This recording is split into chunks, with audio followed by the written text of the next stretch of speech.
The mini mic is back. We have important things to yap about, guys. But we now have a brush microphone. Hey guys, it's Maddie. Welcome back to my channel. Thank you so much for joining me today. And as you can see from the title of this video, today I'm going to tell you some things that I could never be influenced to buy. We are filming this time on my phone, so please ignore the fan over here and like the messiness in the background, but I feel like this is a little bit of a more chaotic, busy background to keep your like eyes drawn to instead of just like a plain white wall. So hopefully you guys see the same vision as me. The last video did very well, and I'm thinking, you know what, we're halfway through the year, into June, Pride Month. What better way than to remind ourselves of to not fall for influencing? As you can see, she has pink hair now. As I said, it's Pride Month, and you know, I just have to commit to my bit of being gay, so I had to dye my hair pink. These are 12 things that I could never be influenced by, or at least these are things that I would like never willingly fall into the hype as it's currently happening, if that makes sense. You guys know what I mean. Number one is dermaplaning. I did it once and it's just user error, quite frankly, because I know there's so many good benefits. If you go to like a proper esthetician, they'll do it so well for you. It's great, whatever. But for me, I cannot do that myself because I used to break out so badly. And I know that's me like tugging too hard or not having enough like oil on my face or like enough slip to my face to like do it. You know what I mean? But I gave myself like razor burns. I did fall into the hype of dermaplaning once, never again. And you know, this is just also my PSA. Some of these things I have done, and it's just my PSA to please learn from my mistakes. I would rather wax. I also have PCOS. I don't know if my PCOS gang can relate, but I grow hair like over here. So I do often, whenever I do my eyebrows, I like wax this section over here. But I feel like it also grows back. Not the whole myth of like it grows back thicker if you shave, but it just grows back in much less time because it's actually like pulling the hair follicle out and it's having to like regrow again. Whereas if it's like basically shaving it like dermaplaning, I feel like it doesn't take away some of the follicles. I see the benefits of dermaplaning. I would rather save myself from razor burn on my face. Next, we have crystal deodorant. Just say that you stink. It's really not going to do anything. It's not going to do anything. Or just like the whole very clean, anti this, anti that, anti like da-da-da-da. You know the type of people I'm talking about. The very crunchy people. Like, you know, you have a crunchy mom, the crunchy family, and they'll use like all natural XYZ. And like, I see the benefits to some of them, but like, please, for the love of God, just wear normal deodorant. Like, it doesn't even have to be an aerosol can, just like a roll-on. Look, Exhibit A. Exhibit A. Just one swipe under the pits, please, for the sake of yourself and everyone. Again, this one I've fallen into, but Dubai chocolate, but specifically the ones on like TikTok shop or online, that's like £13 for a chocolate bar. When I went to Thailand, I went to Dunkin' Donuts because obviously we do have a Dunkin'. Do we have a Dunkin'? We do have a Dunkin' in the UK, I think. Not near me. And they had like a mini Dubai chocolate. Trust me, Dubai chocolate, it is so good. It's very nice. However, I'm not paying £13 on TikTok shop and then shipping on top of that for some chocolate and pistachio. It's not necessarily that I don't like Dubai chocolate. I don't like the people trying to make it super expensive and like resell it online. Number 4 is a mini skincare fridge. Again, this is like a cute thing. It's just the practicality of it. It's like a Stanley. Stanleys are like, I think they're cute. They're cute, whatever.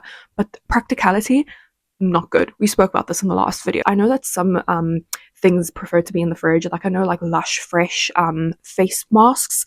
I used to keep those in the fridge because obviously it's like fresh ingredients, da, da, da, da. So I understand that, but like don't be lazy. Walk downstairs to your fridge and get the skincare. I have my like, you know, those clear PVC containers for makeup. I've had that since like 2017. Bought it from South Africa, still have it, and that's done me good for so long. Like, why are we changing out the like way that we present our makeup every like year? Those are like cute, but it's just like for those aesthetic little videos on Instagram. The actual practicality in having that in your real life as someone who's like not a content creator, I don't see the hype for it. And I have already seen those in the charity shops, so that trend didn't last long at all. Number 5, I feel this is going to be very controversial. Sol de Janeiro. I've been to a few stores that like stock it and I've smelled some of the scents. None of them please me. None of them. The original one, the like yellow one that smells like almonds. That's all I have to say. I hate the smell of almonds. I hate almonds in general. So that literally made me feel so sick. And all the other ones are either too very sweet or just like, I can find this in a scent that's very similar at like Superdrug or Boots, and it'd be much cheaper. It's just a body mist, which is the least potent of like fragrances. So that's going to last on your body much less from what I understand. Don't know, maybe I'm wrong. Maybe you guys have tried it and it lasts very long. But I would rather just buy a cheap deodorant or cheap like body mist that smells nice.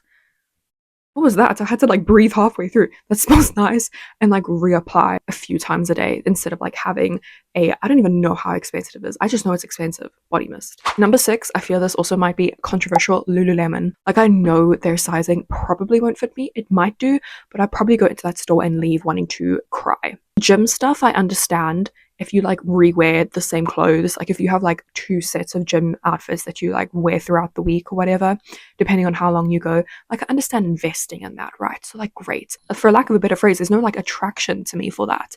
Like I feel no sense of like Lululemon. I've never looked at a piece from them and be like, oh, that's cute. It's like that trend, you know, when it's like, is it a fit or is she just skinny? It looks cute just because of the person's body shape. In my opinion, the actual piece and the actual garment isn't very cute. I guess like Brandy Melville and Urban Outfitters, they might not have like the best size inclusion. Definitely Brandy Melville will not. But their pieces are actually cute that I'm like, oh, I wish that actually fit me. Lululemon, there's nothing that I've been like, oh, I wish that fit me. I wish I could get that. You're probably like, oh, Maddie, you're just a fat ass. That's why you're not interested. Number 7 is any high-end eyeliner brand. Absolutely not worth it. And eyebrow pencil. Benefits I used to use and that was really good. But that's like the max I would pay. And still then, absolutely not. I don't care how good it is. Get the NYX Epic Ink Eyeliner. It's just as good. It's waterproof. It's just as good. I've used it for years. Look at my eyes. Beautiful. Great. Moving on. Why are we paying like over £20 for black ink? Number 8, maybe this is just me because I am super pale and naturally a ginger, if you didn't know, but any form of tanning bed or tanning, like spray tan, that's what they're called. I don't want skin cancer. Already my likelihood of getting that is much higher with my pale skin and the freckles. So yeah, I would prefer to not have skin cancer. I don't even feel like I have to elaborate on that one that much more. Also, like just Final Destination, absolutely not.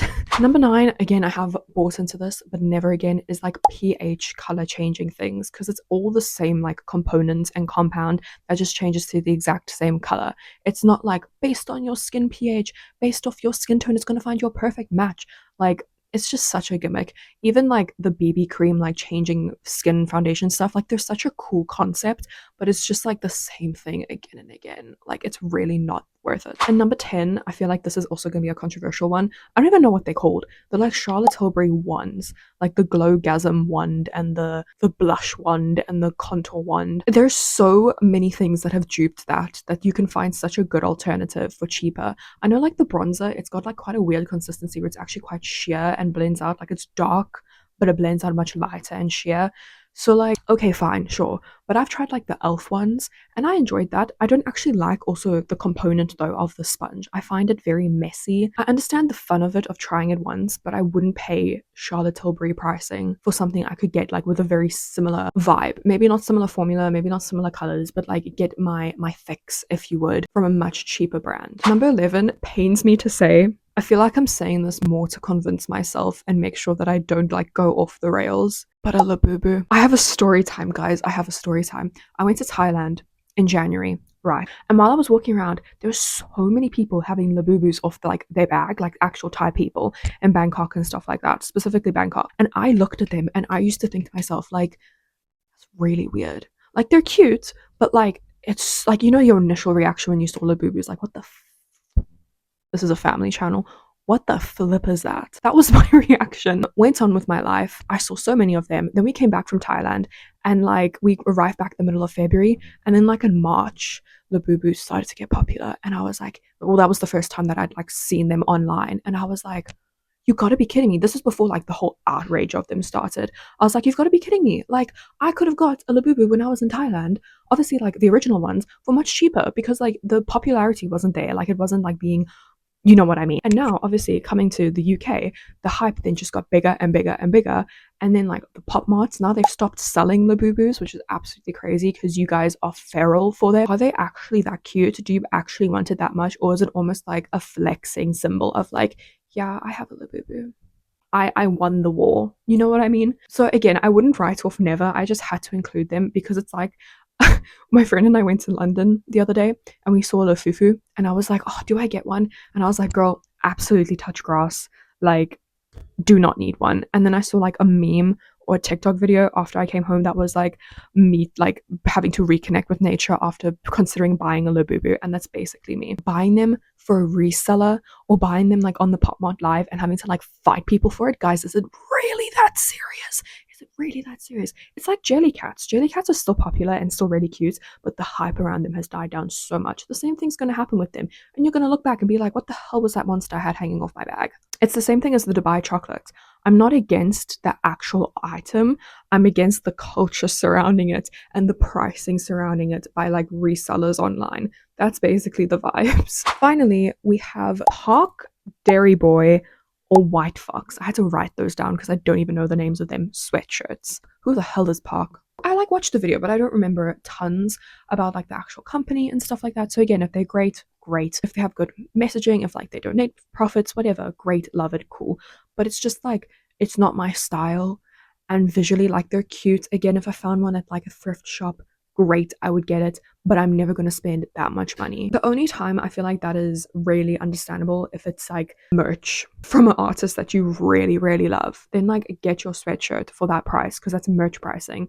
But like, why is it like merch pricing for something that I know costs them under like £5 to make? £5 is even pushing it. I know also like more sustainable companies and like ethical companies and companies with like that produce more in like the UK than like third world countries. I know like it's obviously more expensive. So I don't know if that's like the reasoning behind it, possibly. For me personally, not my vibe, not my aesthetic. So I'm not really interested. I can do again so many more of these, but I feel like it was a good little thing doing one in the middle of the year. Just a reminder of don't be influenced by everything you see online. Wait for the hype to die down a bit and then see if you want it. But also, I understand being in the hype because it's fun. You know what? Do whatever makes you happy, but don't do it for the sake of like your financial well-being. Don't use a credit card to go buy a Labubu. Is it really that serious? And that's my yap. Thank you guys so much for watching. Don't forget to like and subscribe. I would love to do more videos like this, just like video essays or my opinions, hot takes and stuff like that. So if you have any ideas, let me know. And if there's anything you want me to cover, let me know. I hope you like the microphone brush. Thank you guys so much for watching, and I'll see you in the next video.